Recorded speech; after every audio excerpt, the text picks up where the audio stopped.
2 minute के अंदर कैसा T20 खेला जाता है करके। मुझे भी मालूम है आप सभी लोग बैरिस्टर असदुद्दीन अवैसी साहब को सुनना चाहते हैं।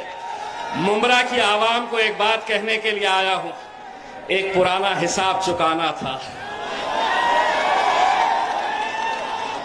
आप लोग समझ गए होंगे हम क्या कहना चाहते हैं,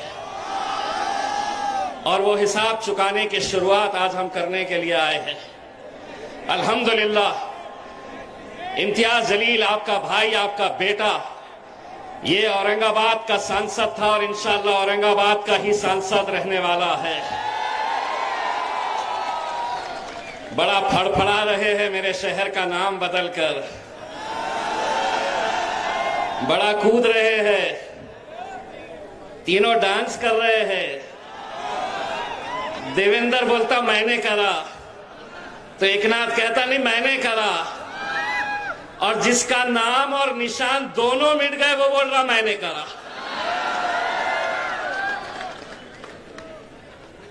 मैंने विरोध किया, मैंने कहा कि इम्तियाज जलील औरंगाबाद शहर के अंदर पैदा हुआ है और इंशाअल्लाह औरंगाबाद शहर के अंदर ही मरेगा इम्तियाज जलील। तुम्हारे पास ताकत है, तुम नाम बदल दो। तो आज महाराष्ट्र के अलग अलग इलाकों के अंदर मेरे पुतले जलाए जा रहे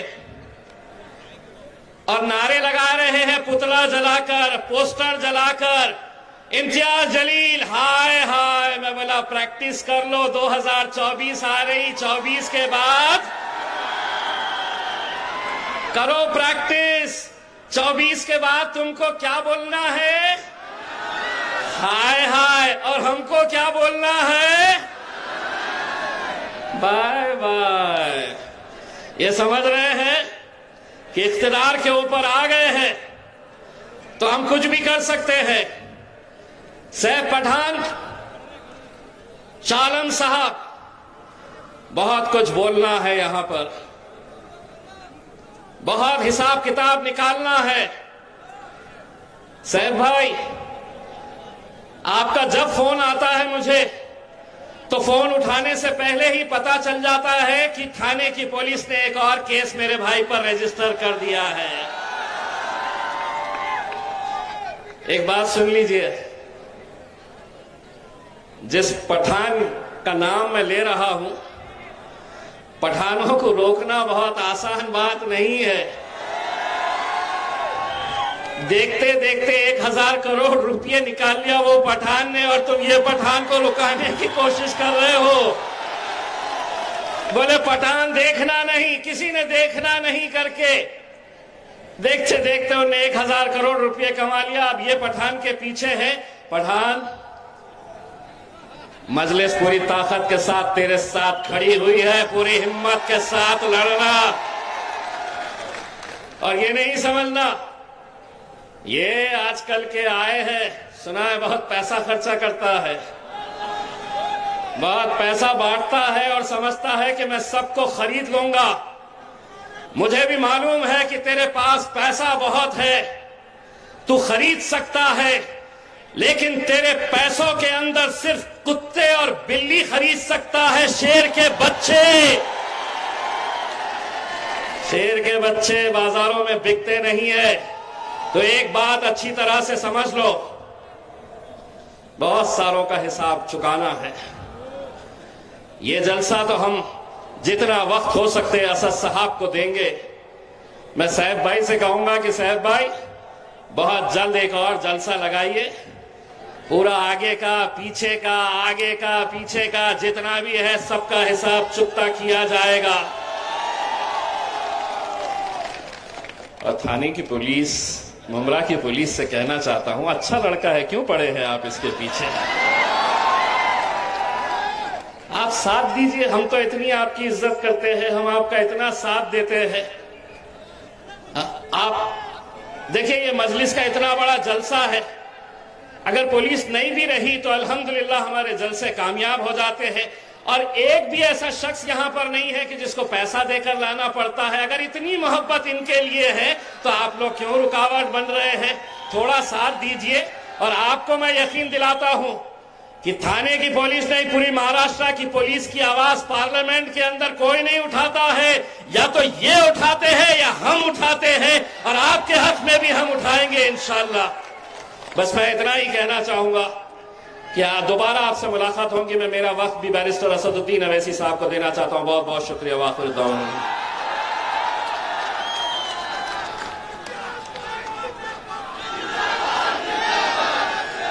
अमीर मजलिस ऑल इंडिया मजलिस इत्तेहादुल मुस्लिमीन के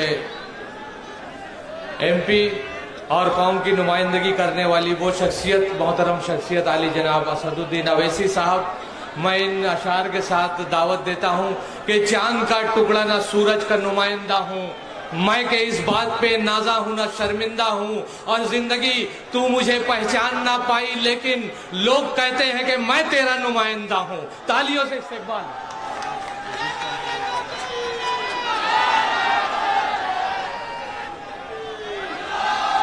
इससे पहले कि बैरिस्टर असदुद्दीन अवैसी साहब आए, हम ये बताना चाहते हैं कि मजलिस को चाहने वाली हमारी बहनें भी हैं।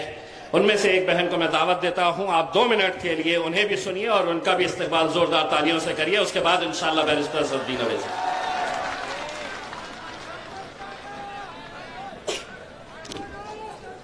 औज़ बिल्लाहि मिनश शैतानिर रजीम, बिस्मिल्लाहिर रहमानिर रहीम। जनाब बैरिस्टर असदुद्दीन ओवैसी साहब, स्टेज पे मौजूदा लोग, यहाँ मौजूद नौजवान बुजुर्ग, मेरी माँ और बहनों, अस्सलाम वालेकुम वरहमतुल्लाहि व बरकातुहू। ऑल इंडिया मजलिस इत्तेहादुल मुस्लिमीन की जानिब से पहली मर्तबा नेशनल कॉन्फ्रेंस रखा गया, क्योंकि मजलिस इत्तेहादुल मुस्लिमीन के इरादे पहले से ज्यादा मजबूत हो गए। अब हमें मजलिस का परचम हिंदुस्तान के कोने कोने में लहराना है और अपने जज्बे को ताजा करके बराबरी और हिस्सेदारी की लड़ाई को जारी रखना है। इल्जामात तो लगते रहते हैं, हार जीत भी लगी रहती है। बेशक हार जीत अल्लाह के हाथ में है, लेकिन हमारा काम है कि हम अपना काम जारी रखें और कोशिश करें। और अल्लाह भी उस कौम की मदद नहीं करता जो खुद ना चाहे अपने हालात बदलना। अगर हरकत करेंगे तो बरकत मिलेगी। और असदुद्दीन ओवैसी साहब ने तो इस काम का आगाज कर दिया है, अब हमारा काम है कि हम उनका साथ दें। बेशक आने वाली कई नस्लें याद करेगी कि असदुद्दीन ओवैसी साहब वो कायद थे जो हिंदुस्तान के बेजुबानों की जुबान थे और जिन्होंने कौम के नौजवानों को हक के लिए लड़ना सिखाया, जिन्होंने कौम के नौजवानों के अंदर एक जोश और जज्बा पैदा किया। आने वाली कई नस्लें याद रखेगी कि असदुद्दीन ओवैसी साहब वो कायद थे जो जालिम हुक्मरानों के सामने बेबाकी से अपनी बात रखते थे, हर नाइंसाफी और जुल्म के खिलाफ आवाज उठाते थे, और वो कायद थे जिन्होंने हिंदुस्तान में बराबरी की लड़ाई का आगाज किया। मैं हिंदुस्तान के माइनॉरिटीज से कहना चाहती हूँ कि आप कभी आओ हैदराबाद और देखो हम कैसे वहां शान और फखर और इज्जत से जीते हैं। आप कभी अकबरुद्दीन साहब के हल्के में जाइए और देखिए कि वो आवाम की कैसी खिदमत करते हैं। उनके हल्के में 15,000 से ज्यादा बच्चे फ्री तालीम हासिल कर रहे हैं, और वो जब भी कोई मुश्किल आती है तो लाखों करोड़ों रुपए तकसीम करते हैं। और शायद ही हिंदुस्तान में ऐसा कोई MLA नहीं होगा जो अकबरुद्दीन ओवैसी साहब के जैसा आवाम की खिदमत करता है और इतने ज्यादा पैसे तकसीम करते हैं। और आज असदुद्दीन ओवैसी साहब की मेहनत की वजह से महाराष्ट्र में भी हमारे MP है जनाब इम्तियाज जलील साहब, और MLA है, और यहाँ पे भी आवाम की खिदमत की जा रही है। हिंदुस्तान की तारीख में आज तक मुसलमानों के वोट का सिर्फ इस्तेमाल किया गया है, सिर्फ इस्तेमाल। और हिंदुस्तान के मुसलमान शान और फखर और इज्जत से सर उठाकर जब जिएंगे जब हम खुद लीडर बनेंगे। जुल्म का दौर अब ज्यादा नहीं चलने वाला, इन अंधेरों का जिगर चीर कर एक नूर आएगा। तू अगर फिरौन है तो मूसा भी जरूर आएगा। शुक्रिया, अस्सलाम वालेकुम।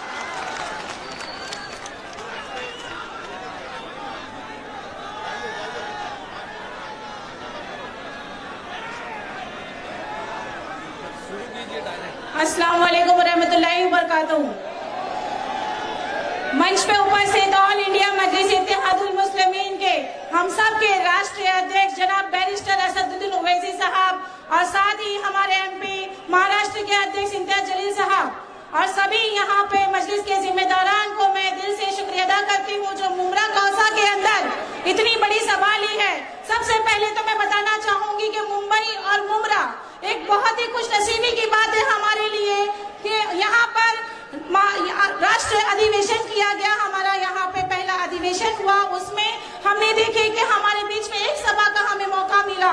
तो मैं कहना चाहती हूँ मुमरा कौसा के रहवासियों से कि ये मौका है, ये मोहब्बत भरी नजरों से देखिए मेरे सदर को, देखिए उन आंखों से कि ये देश की सबसे बड़ी पंचायत में जब आपके दर्द को उठाते हैं तो वही दर्द भरी नजरों से, वही मोहब्बत भरी नजरों से मेरे सदर को नवाजिए, क्योंकि हम उनकी हिम्मत बनेंगे, हम उनकी ताकत बनेंगे। जब तक मेरी बहनें, मेरी माएं अपने घर से उठ के जनाब बैरिस्टर असदुद्दीन ओवैसी साहब की ताकत को नहीं मजबूत करेंगी, तब तक मजलिस इत्तेहादुल मुस्लिमीन कामयाब नहीं होगी।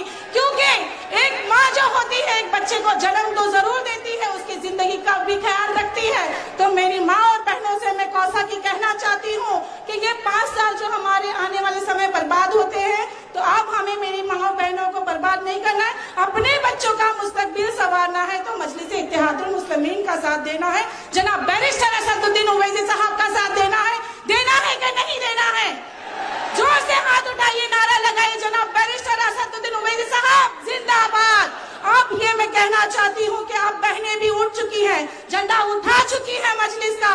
अब जगह जगह से बहनें भी मजलिस का झंडा उठाएंगी इंशाअल्लाह। आने वाले समय में मजलिस इत्तेहादुल मुस्लिमीन का परचम हर जगह लहराएगा। और मैं शुक्रिया अदा करती हूँ कि मुझे बोलने का समय दिया। जज़ाकल्लाह। आज के अमीर मजलिस कायदे मिल्लत आली जनाब असदुद्दीन अवैसी साहब से मैं इल्तिमास करता हूं कि तशरीफ लाएं।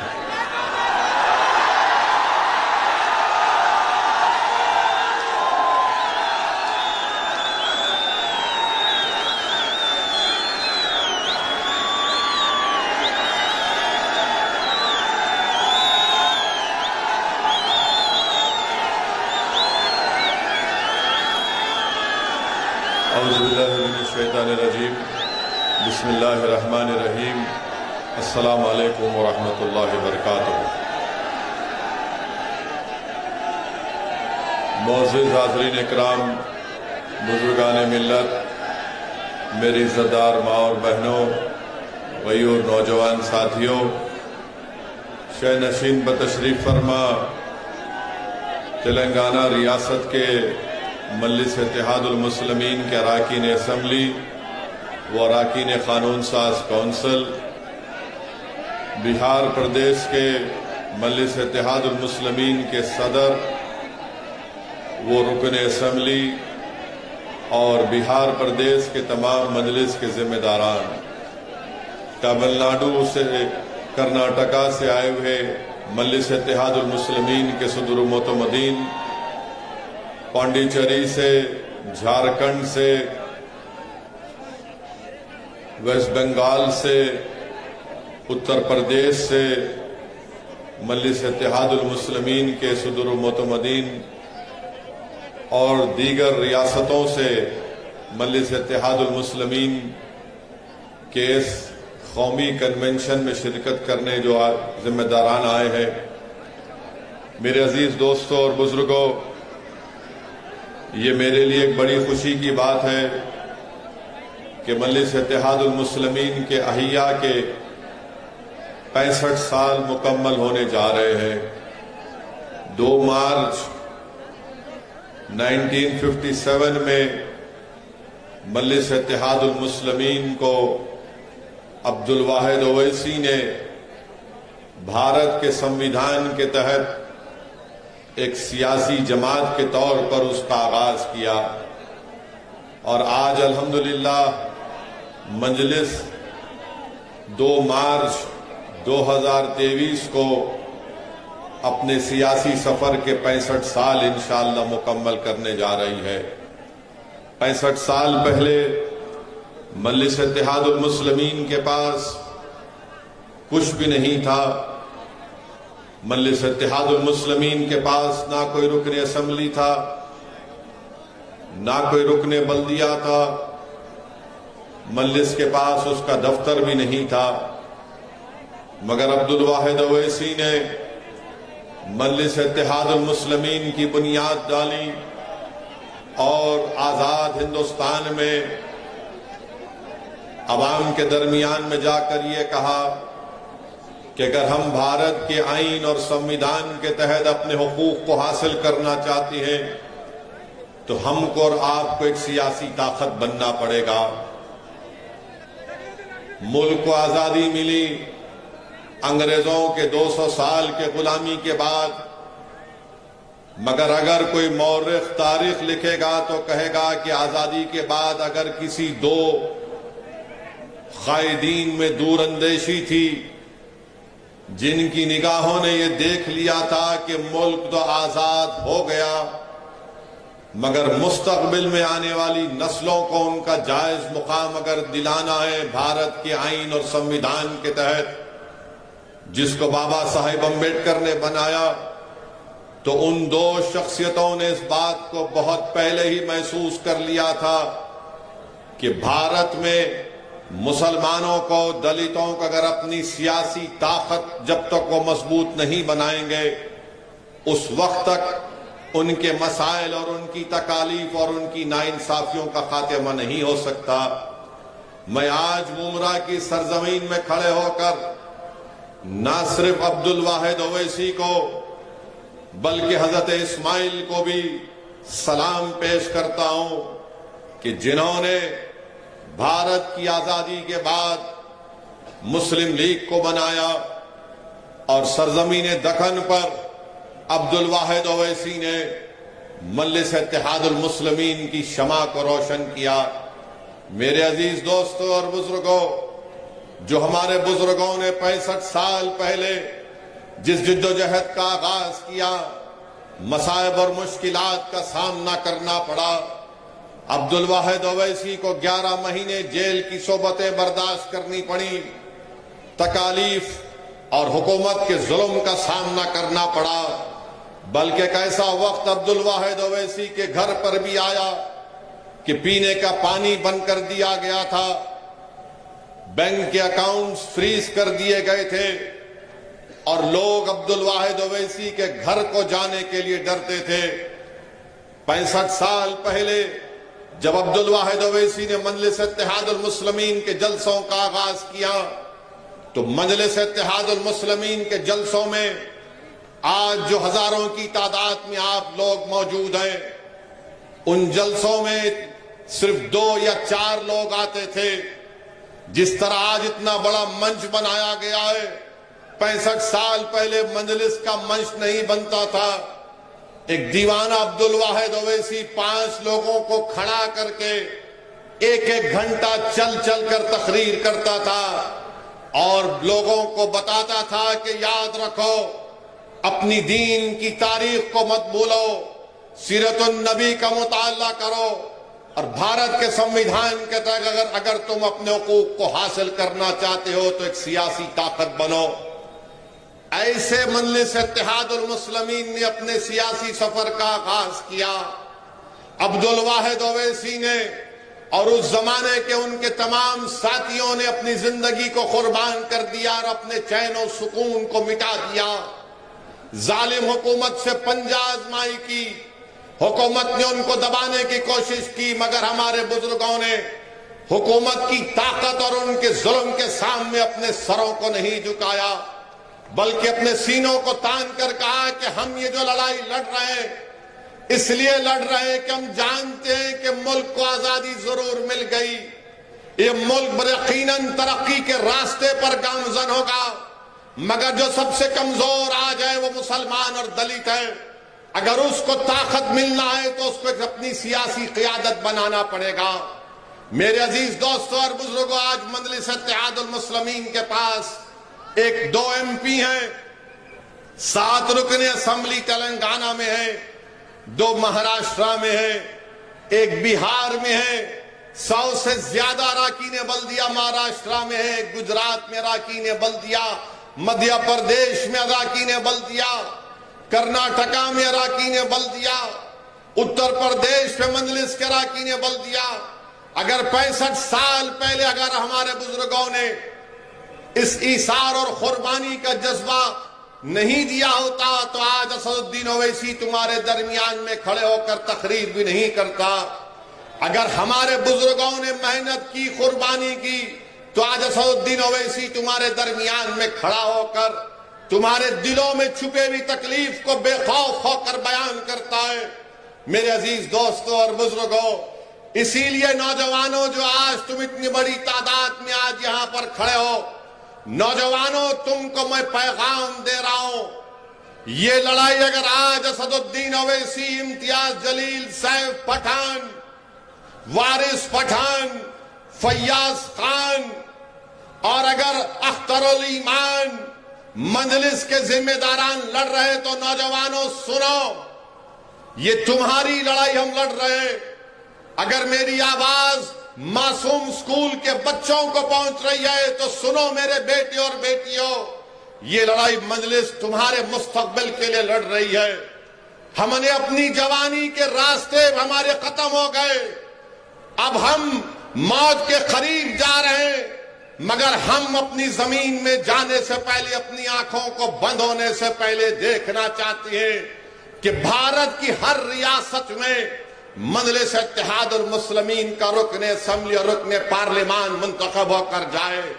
हमारी जिंदगी का मकसद ये की है, हमारे बच्चों और बेटियों, मेरे नगयूर नौजवानों, हमारी लड़ाई एक ही है कि जब तुम जिंदगी, असल जिंदगी में कदम रखोगे तो तुम उन नाइंसाफियों का सामना नहीं करोगे, बल्कि तुमको इज्जत की निगाहों से तुम्हारे तमाम जायज मुतालिबात तुमको मिलेंगे। ये लड़ाई मजलिस लड़ रही है। अगर 65 साल पहले हमारे बुजुर्ग डर कर बैठ जाते तो याद रखो क्या होता। मेरे अजीज दोस्तों और बुजुर्गों, आज मजलिस का नेशनल कन्वेंशन होता है। एक रियासत, दो रियासत नहीं, 16 प्रदेशों से मजलिस के नुमाइंदे आते हैं। अगर आज से 28-29 साल पहले अगर असदुद्दीन ओवैसी को या मुमताज खान को अगर कोई कह देता कि मुमरा में मजलिस का कौमी कन्वेंशन होगा और 16 रियासत से मजलिस के नुमाइंदे आएंगे, तो मुमताज खान असदुद्दीन ओवैसी मुस्कुरा कर कहते होंगे कि अरे तुम क्या बकवास कर रहे हो। मगर अल्हम्दुलिल्लाह मैं सलाम करता हूं मेरे तमाम मजलिस के रुफ़काओं को, जिनके हौसले और अज़म ने मुझे यहां तक लेकर आया। मैं शुक्रिया अदा करता हूं मेरे सियासी सफर में जो तमाम अराकीन, मजलिस के गयूर अराकीन ने मेरा साथ दिया, मैं उनका शुक्रिया अदा करता हूं। मेरी खुशकिस्मती है कि अल्लाह ने मुझे अकबरुद्दीन ओवैसी जैसा एक भाई भी दिया जिसके हौसले और अज़म में कभी कमी नहीं आती। मैं शुक्रिया अदा करता हूं अकबर की दीवानगी का, उसकी जिद का कि अकबरुद्दीन ओवैसी, आज अकबरुद्दीन ओवैसी का साथ है। अहमद बलाला है, अहमद पाशा खादरी जो सालारे मिल्लत के साथी हैं। मैं शुक्रिया अदा करता हूं मेरे भाई अख्तरुल ईमान का कि 2015 में हमारी पहली मुलाकात हुई थी और आज अख्तरुल ईमान ने बिहार के कोने कोने में मजलिस इत्तेहादुल मुस्लिमीन को मजबूत कर दिया। मैं शुक्रिया अदा करता हूं अख्तरुल ईमान का कि उन्होंने 5 MLA कामयाब करवाए। मैं शुक्रिया अदा करता हूं सीमांचल की उस गयूर अवाम का जिसने जालिमों को मुंह तोड़ जवाब दिया और मजलिस के 5 अराकीन असम्बली को कामयाब किया। मैं शुक्रिया अदा करता हूं उत्तर प्रदेश की अवाम का जो शौकत की क़ियादत में काम किया जा रहा है। हमको कामयाबी नहीं मिली असम्बली इंतखाबात में, मगर मुझसे ज्यादा उनके हौसले बुलंद हैं। मैं सलाम करता हूं महाराष्ट्र की सरजमीन पर बसने वाले आप गयूर अवाम का, जिन्होंने औरंगाबाद में 21 साल के शिवसेना के MP को हराकर इम्तियाज जलील को अपना MP बनाया। मैं सलाम करता हूं महाराष्ट्र की सरजमीन पर बसने वाले गयूर अवाम को, जिन्होंने मालेगांव और धूलिया से मजलिस के रुकने असम्बली को कामयाब किया। मैं अल्लाह का शुक्र अदा करता हूं कि अल्लाह ने इम्तियाज जलील जैसे मुझे एक साथी को अता किया। मैं अल्लाह का शुक्रिया अदा करता हूं कि अल्लाह ने मुझे डॉक्टर गफ्फार कादरी जैसे एक शख्स का साथ मुझे नसीब हुआ। मैं अल्लाह का शुक्र अदा करता हूं कि अल्लाह ने मुझे ऐसे साथियां दिए कि तमिलनाडु से वकील है, कर्नाटका से पठान है, उस्मान गनी है, रहीम मिर्ची है, ऐसे तमाम लोगों ने मिलकर मजलिस इत्तेहादुल मुस्लिमीन को इस मुकाम पर पहुंचाया। मैं अल्लाह से दुआ करता हूं कि अल्लाह सुब्हानहू तआला मजलिस के मरहूम सदर मुतमदीन को, कायदीन को अल्लाह उनकी मग़फ़िरत फरमाए। मेरे अजीज दोस्तों और बुजुर्गों, अगर आज मैं तुम्हारे दरमियान में खड़ा हूं तो इसमें मेरा कोई रोल नहीं है।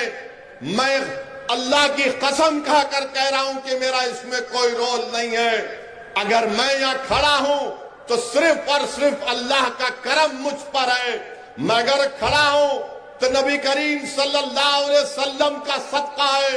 अगर मैं तुम्हारे दरमियान में खड़े होकर या तुम्हारे दरमियान में खड़े होकर या ऐवान पार्लियामेंट में खड़े होकर बातिल ताकतों की आंख में आंख डालकर मजलूम अवाम के इंसाफ का मुतालबा अगर करता हूं, भारत की पार्लियामेंट में अगर मैं वक्त के फिरौन और नमरूद और यजीदों के सामने खड़े होकर इंसाफ और हक की बात करता हूं तो सदका है अहले बैत का कि उन्होंने मुझे इस मुकाम को अता किया। मेरे अजीज दोस्तों और बुजुर्गों, यही चीज है इन साथियों की मेहनत और कुर्बानी थी कि आज असदुद्दीन ओवैसी यहां तक खड़ा है। आइए मैं आपको एक अपील करता हूं कि इस सियासी सफर को और आगे लेकर जाना है हमको, ताकि ये जो नौजवान बच्चे हैं जो 21-22 साल 25 साल के हैं, ये जो मासूम बच्चे आज 14-15 साल की उम्र में ये बैठे हुए हैं, उनके मुस्तकबिल को अच्छा करना है तो मजलिस को मजबूत करो। तुम असदुद्दीन ओवैसी को, इम्तियाज जलील को, अख्तरुल ईमान को मजबूत मत करो, तुम मजलिस को मजबूत करो। अरे हम मिट जाएंगे, इस जमीन की गिजा बन जाएंगे, मगर मुस्तकबिल तुम्हारा है। मैं अगर तुम्हारे सामने खड़ा हूं, मेरी ऐनी ख्वाहिश ये है कि अल्लाह मुझसे बेहतर लीडर पैदा कर दे। मेरी ख्वाहिश यह है कि तुम नेता बनो, तुम लीडर बनो, तुम कौम के सदर बनो, ताकि तुम क़यादत करो। ये मेरे जिंदगी का मकसद है। कब तक तुम इन लोगों के पीछे गुलामी करोगे? अरे जब राष्ट्रीय कांग्रेस वाले अजीत पवार नेता बन सकता है, सुप्रिया सूले नेता बन सकती है, उद्धव ठाकरे अपने बाप का बेटा होने की बिना पर नेता बन सकता है, जब एकनाथ शिंदे नेता बन सकता है, जब फडणवीस नेता बन सकता है, तो क्या महाराष्ट्र का मुसलमान शरद पवार की तरह, उद्धव ठाकरे की तरह, शिंदे की तरह नेता नहीं बन सकते? क्या तुम नेता नहीं बन सकते? क्या तुम लीडर नहीं बन सकते? तो कैसे बनोगे? नारे मारने से नहीं बनोगे। मुत्तहिद हो, वोट डालो, नेता बनो। अरे जब बातचीत होगी तो इनसे आंख में आंख डालकर बातचीत होगी, सर झुकाकर, हाथ को पीछे रखकर। ये जबान से ये नहीं कहोगे कि हाँ साहिब, हाँ साहिब, हाँ साहिब, नहीं। बातचीत होगी तो होगी इस तरह से होगी कि अगर तू साहिब है तो मैं भी साहिब हूं, मैं तेरा गुलाम नहीं हूं। हाँ, हमारे ही सफों में बाज लोग हैं और रहेंगे सुबह कयामत तक। करबला के मैदान में इमाम हुसैन को पानी बंद करने वाले कौन थे? नवासे रसूल पर तीर बरसाने वाले कौन थे? अली असगर, अली अकबर को शहीद करने वाले कौन थे? टीपू सुल्तान को शहीद करने वाले कौन थे? कौन थे? हमारे ही सफों से लोग आए थे। मगर आज आपको पहचानना पड़ेगा। इन जमीर फरोशों को पहचानो, ये ईमान बेचने वालों को पहचानो। ये कफन चोर है जो मजलिस से टिकट देकर एक जालिम के पैरों में अपना ईमान बेच देते हैं। मगर मगर मैं तुम्हारे दरमियान में खड़े होकर कह रहा हूं कि तुमने उसको खरीदा जो कफन चोर था, मगर अब पठान खड़े होगा, और जब पठान खड़े होगा 2 घंटे की तरह नहीं, पठान खड़े होगा तो 5 साल के लिए लड़ेगा मुमरा की आवाम के लिए इंशाअल्लाह ताला।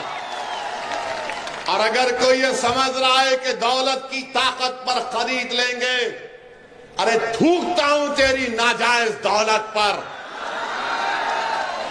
जुल्म करके रख दिए मुमरा में, अस्पताल बन रहा है, म्युनिसिपल अस्पताल 8 साल से बन रहा है। जमीन का रिजर्वेशन, अरे कौन सा गारत का गड़ा है, एमएलए का भरता नहीं है, कब्रिस्तान की जमीन भी खा लेता, स्कूल की जमीन भी खा लेता। अब इख्तिदार चला गया इसके पास से, अब इख्तिदार इसके पास से चला गया। मेरे अजीज दोस्तों और बुजुर्गों, मुमरा में अब आप मजलिस को एक अच्छे टीम मिली है। साहिब पठान के साथ हमारा रुकने बल्दिया शालम भी है, अच्छी टीम बनी है।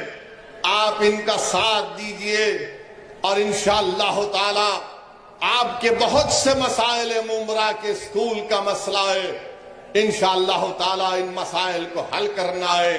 मगर जो लोग ये समझते हैं कि मैं दौलत के बिना पर सबको खरीद लूंगा, अरे जो बिकता है बिक जाएगा, मगर मैं बिक चुका हूं। लोग कहते हैं ओवैसी तुम इनके लिए काम करते हो, तुम फलां की टीम हो। अरे जालिमो, तुमको नहीं मालूम, असदुद्दीन ओवैसी अपने आप को बेच चुका है। असदुद्दीन ओवैसी अपने आप को बेच चुका है। मैं बिक चुका हूं नबी करीम सल्लल्लाहु अलैहि वसल्लम के गुलामों की गुलामी में। मैं बिक चुका हूं इमाम हुसैन और अहले बैत की मोहब्बत में। अरे तुम क्या खरीदोगे? तुम कौन सी बात करते हो? अरे जब तुम हार जाते हो तो हम पर इल्जाम लगाते हो कि फुला टीम, ये मीडिया वाले हमसे पूछ रहे थे कि शिवसेना के 2 टुकड़े हो गए। शिवसेना के 2 टुकड़े हो गए। एक मीडिया वाले पूछे आपको उद्धव ठाकरे से सिंपैथी नहीं होती? मैं उनसे पूछना चाहता हूं, मैं जवाब नहीं दिया मीडिया के हमारे दोस्त को, मैं रुक गया क्योंकि शाम में जलसे में जवाब देने में जो मजा आता है ना, उसका मजा कुछ और होता है। हम उन मीडिया के दोस्त से पूछना चाहते हैं, जब मुंबई की सड़कों पर कत्ले आम हो रहा था तो आपको सिंपैथी नहीं आई? जब टाडा के कानून में लोगों को जेल में डाला जा रहा था, जब आपको सिंपैथी नहीं आई? जब भूल गए क्या? मैं नहीं भूला, मैं कभी नहीं भूलूंगा। अगर मुमरा बसा तो क्यों बसा?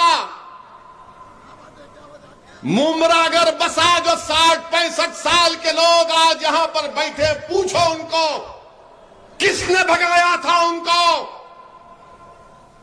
किसने उनको मार मार कर भगाया था? मैं भूल नहीं सकता हूं। बड़ी सिंपैथी पैदा हो रही है। अरे कब तक गैरों के घरों को रोशन करोगे? कब तक गैरों के घरों को रोशन करोगे? कब तक उनसे हमदर्दी करोगे? अरे अपने आप से तो कभी हमदर्दी करो। तुमको मेरी बात अगर पसंद नहीं आ रही तो सुनो, मैं तुम्हारी पसंद की बात नहीं कर सकता, मैं सच्चाई को बयान कर रहा हूं। रिजवान नामी 12 साल के बच्चे को पूछा करो, लीमान को, 12 साल का बच्चा है, बिहार में 7 दिन जेल में डाल दिया गया। किसकी सरकार है? नाम निहाद सेकुलर लोगों की सरकार है। समस्तीपुर में एक मुसलमान को मॉब लिंच कर दिया गया। किसकी सरकार है? बड़े नाम निहाद सेकुलर लोगों की सरकार है। जुनैद और नसीर को पूछो, जमील खान राजस्थान का मरकोर कमेटी का सदर है। राजस्थान में जुनैद और नसीर को किडनैप करके, थोड़ी देर के लिए तस्वुर की दुनिया में जाओ, जुनैद और नसीर को किडनैप किया गया। उसकी बीवी को मालूम हुआ, भाई को मालूम हुआ, पुलिस स्टेशन जाकर कंप्लेन करते हैं कि दो को किडनैप कर लिए। तो पुलिस बोलती है कि चल निकल, झूठ खबर। बाद में मालूम होता कि जुनैद और नसीर को उनके घर से 200 किलोमीटर दूर उनकी जली हुई लाशें मिलती हैं। बोलो फिर इस पर क्या बोलोगे? इस पर सिंपैथी पैदा नहीं होती? उद्धव ठाकरे पर सिंपैथी पैदा होती है क्योंकि शिवसेना के दो टुकड़े हो गए। तुमने क्या जुनैद की जली हुई लाश को देखा? तुमने क्या नसीर की जली हुई लाश को देखा? तुमने क्या जुनैद के यतीम 6 बच्चों को देखा? क्या तुमको मालूम कि जुनैद का एक बड़ा भाई नीम पागल है, उसकी 7 औलाद है, उसकी जिम्मेदारी जुनैद पर थी। तुमको गैरों के लिए सिंपैथी है, अरे तुम्हारा भाई जो मर गया उसके लिए हमदर्दी नहीं होगी? तुम उनके घर को बचाओगे, अपने घर को बर्बाद करोगे क्या? यही फर्क है। असदुद्दीन ओवैसी ये कहता है कि अगर उद्धव ठाकरे का घर आबाद रहेगा तो जुनैद का घर भी आबाद रहना चाहिए। अगर शरद पवार के घर में लाइट होगी तो नसीर के घर में भी चमक होनी चाहिए। अगर फडणवीस और मोदी कहते हैं सबका साथ, सबका विकास, सबका विश्वास जो झूठ है, तो फिर हम क्यों मर रहे हैं? मेरे अजीज दोस्तों और बुजुर्गों, यही चीज इनको तकलीफ पहुंचाती है कि कौन है ये जो यहां पर आकर नाम लेकर बोलता है, अरे तुमको गुलामों और चमचों और कफन चोर की खव्वाली सुनने की आदत पड़ गई। जब एक शेर तुम्हारे सामने धारता है, सच्चाई को बयान करता है, तो सुनो आप। लोग बोलेंगे ओवैसी तेरी तकरीर से तो कोई इलेक्शन नहीं जीतता। गुजरात में साबिर काबुली वाला को मैं सलाम करता हूं। अरे हम चुनाव नहीं जीते, मगर क्या तुम ये कहोगे कि कल मैं नहीं जीतूंगा? आज नहीं जीता, ये बच्चे जिता देंगे इंशाअल्लाह ताला। आज नहीं जीता, ये बच्चे कामयाब कर देंगे। अरे मैं खबर में चला जाऊंगा तो यही बच्चे आकर मेरी खबर पर ठहर कर पुकार कर कहेंगे, ओवैसी तू दीवानों की तरह पुकारता था, हमने उस बात को समझा, देख आज हम कामयाब होकर तेरी खबर पर आए हैं। मैं वो काम कर रहा हूं, इम्तियाज वो काम कर रहा है, अख्तर अली मान वो काम कर रहा है, शौकत वो काम कर रहा है, जमील खान वो काम कर रहा है, हमारा वकील तमिलनाडु का वो काम कर रहा है, उस्मान गनी वो काम कर रहा है। मगर ये लोग क्या कहते हैं? ये लोग क्या कहते हैं? सेकुलरिज्म को बचाओ। अबे कौन सा सेकुलरिज्म है बताओ मेरे को? कौन सा सेकुलरिज्म है? क्या शिवसेना सेक्युलर है? शिवसेना कब से सेकुलर हो गई मुझे बताओ? क्या राहुल गांधी पुकार कर कहेंगे कि शिवसेना सेकुलर हो गई? दोनों शिंदे एंड उद्धव, ये राम और श्याम की जोड़ी है, कभी भी मिल ले सकते। मगर आप सिंपैथी नहीं है। जिनकी जिंदगियां बर्बाद हो गई, कभी श्री कृष्णा रिपोर्ट तो पढ़ो। जुनैद और नसीर के घर पर कांग्रेस का चीफ मिनिस्टर गहलोत नहीं गया। 2 दिन पहले एक शादी में गए, वहां से आधे घंटे के रास्ते पर जुनैद का गांव था, घाटनी का, नहीं गए। ये कांग्रेस के नेता पूरा भारत फिरे, पैदल पैदल पैदल पैदल पैदल, मगर वहां नहीं गए। मेरे अजीज दोस्तों, ये कौन सा सेकुलरिज्म है कि आज पूना में इलेक्शन हो रहा है कस्बा में, मैं शरद पवार साहिब से पूछना चाह रहा हूं कि विशालगढ़ में महाशिवरात्रि के दिन हजरत पीर मालिक रहमतुल्लाह अलैह की दरगाह पर शरपसंदों ने पटाखा, एक छोटा तोप दरगाह की तरफ लगाकर मारा। बोलो ना शरद पवार, बोलो ना कि ये किया गया काम गलत था। नहीं बोलेंगे, बोलेंगे तो इसलिए नहीं बोलते, नहीं नहीं हिंदू भाइयों का वोट नहीं मिलेगा। मेरे अल्लाह के वली के आस्थाने पर 500 साल पुरानी दरगाह पर आप वहां पर पटाखे फोड़ते हैं, जुल्म करते हैं, कोई नहीं बोलता।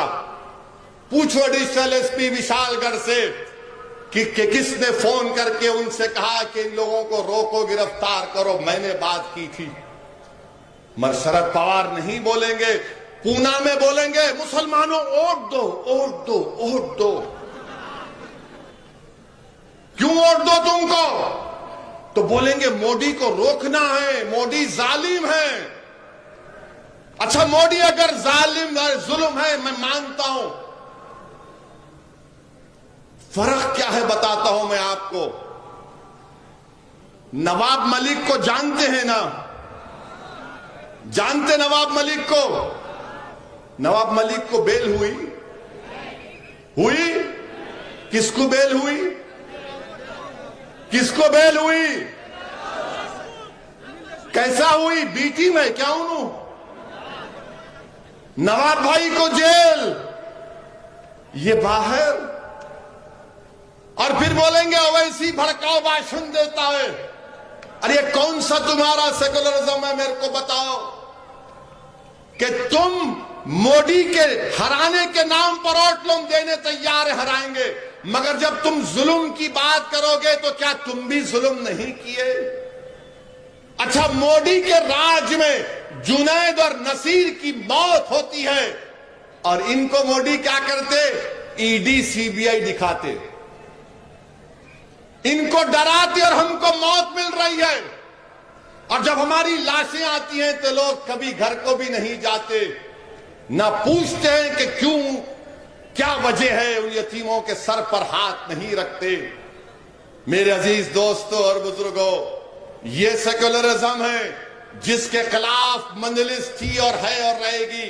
औरंगाबाद का नाम बदल दिया गया तो क्या शरद पवार ने तायीद नहीं की? औरंगाबाद का नाम बदल दिया गया, कांग्रेस ने तायीद की। किसने बोला औरंगाबाद के नाम के खिलाफ? मंजलिस ने बोला। आप बताइए, शरद पवार कुछ नहीं बोलेंगे। क्या आपको मालूम यूनिफॉर्म सिविल कोड के नाम पर मोदी और आरएसएस हमको, हमारी शरीयत हमसे छीनना चाहती है? इस पर बोलो, कोई नहीं बोलते। एक ही बात बोलेंगे, पहले हराओ मोदी को। अरे तुम बोलो तो सही, मेरे वजूद का इकरार तो करो। मुस्लिम रिजर्वेशन के बारे में बात करो, नहीं बात करेंगे।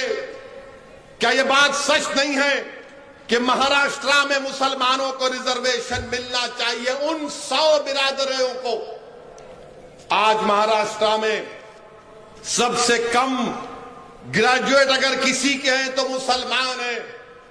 आप मुमरा में रहते हैं, आपको मालूम कि कितने मुसलमानों के पास जमीन है, कितने मुसलमानों के पास जमीन नहीं है, कितने, सबसे कम मुसलमानों के पास जमीन है, सबसे ज्यादा लैंडलेस मुसलमान है, सबसे ज्यादा ड्रॉप आउट मुसलमानों का है। रिजर्वेशन नहीं मिलता। अरे उद्धव ठाकरे की चमचागिरी करने वालों, कांग्रेसी और राष्ट्रवादी वालों, क्या तुम्हें मुसलमानों का रिजर्वेशन क्यों नहीं दिलाया? नहीं दिलाया क्योंकि आप ताकतवर हो जाएंगे। मेरे अजीज, अरे भाई रुक जाओ, अभी 10 बजने 5 मिनट है। दूल्हे की बारात कैसा भी जाती, फिक्र मत करो आप। जब से, एक मिनट सुनिए, जब से ये सिक्योरिटी मेरे को दिए, दम हो गया है, दम हो चुका है। और इनकी मौजूदगी में भी मेरे घर पे पत्थर फेंकते मेरे दीवाने। मोदी जी जरा अपने चमचों को बोलिए कि जब 5वीं मर्तबा घर पे हमला करेंगे तो मेरे को एक फोन कर दो, मैं रहता हूं। जब पत्थर फेंको, अरे हमारी मौजूदगी में फेंको ना। ये कौन से बाकड़े पहलवान हैं जो हम नहीं रहते पत्थर फेंक के चले जाते हैं? प्यारे, जब लैला होगी तो आओ पूरे मजनू। उसके बाद देखते हैं कि किसका शीशा टूटता है, किसका शीशा टूटेगा। अरे तुम्हारा शीशा बिल्कुल नाजुक है, याद रखो। तुम्हारी गोलियां मेरे हौसले और अज़म को कम नहीं कर सकी। मेरे अजीज दोस्तों और बुजुर्गों, मेरी आपसे एक ही अपील है कि मजलिस इत्तेहादुल मुस्लिमीन को मजबूत करिए। याद रखिए आप मेरी इस बात को, जब तक आप अपना नेता नहीं पैदा करेंगे आपकी तकालीफ दूर नहीं हो सकती। इस समाज में हर बिरादरी का एक नेता है। अगर किसी का नेता नहीं है तो मुसलमानों का है। जीत कर तो आ जाते हैं मगर उनकी जबानों पर उनकी पार्टी का ताला लगा हुआ। मेरी इज्जतदार मां और बहनों, मजलिस को मजबूत करिए। सैफ पठान और उनकी टीम का साथ दीजिए और इंशाअल्लाह ताला हम यहां पर बल्दिया का चुनाव लड़ेंगे, हर जगह पर लड़ेंगे। और मुंबरा के जो मौजूदा एमएलए उनसे कह रहा हूं कि अब तुम तैयार हो जाओ। अब कोई कफन चोर बेईमान को टिकट नहीं मिलेगा, अब एक शेर को टिकट मिलेगा और वो तुमसे मुकाबला करेगा मुंबरा की आवाम के इंसाफ के लिए। इंसाफ मिलना चाहिए, यह आपका हक है। आपका बेहद शुक्रिया कि आप अपना कीमती वक्त निकाल कर आए। वाखिर दावान अल्हम्दुलिल्लाह रब्बिल आलमीन।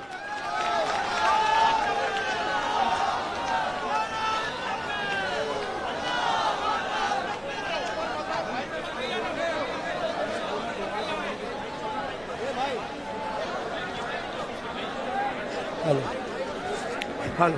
हेलो हेलो हेलो चालू करो भाई। Hello hello hello hello